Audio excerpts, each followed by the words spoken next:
En ce 1er mars 2021, la monnaie guinéenne a ses 61 ans.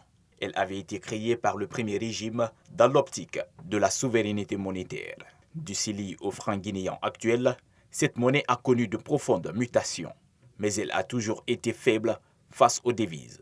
La Banque centrale doit commanditer une étude pour chercher à déterminer les facteurs explicatifs de cette inflation. Je pense que l'accroissement de la masse monétaire, sans que cela ne corresponde véritablement à l'évolution des fondamentaux de l'économie, a joué ce rôle. À titre d'illustration, lorsque vous prenez la période 2008-2010, nous avons pratiquement connu une augmentation de près de 100% de la masse monétaire, ce qui a occasionné à l'époque un taux d'inflation énorme qui tournait autour de 21%.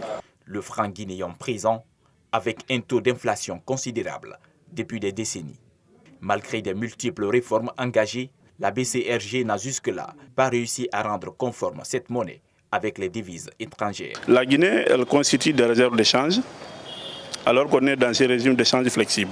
Dans les conditions normales, on constitue les réserves d'échange dans les régimes d'échange fixes. Et donc, ce qui fait que la Banque centrale n'arrive pas à pouvoir intervenir pour injecter plus de liquidités. Selon cet économiste, il est facile de changer ce paradigme. Pour ce faire, il propose. Pour valoriser le plan guinéen sur le plan international revient à améliorer la compétitivité, bien sûr, lutter contre le déficit commercial, déficit lié à la faible exportation des biens et services, mais également pallier au déficit budgétaire également, mais aussi faire en sorte que l'on crée des entreprises au niveau local. Comme chaque année, les autorités guinéennes promettent de lutter contre l'inflation en la ramenant à un chiffre.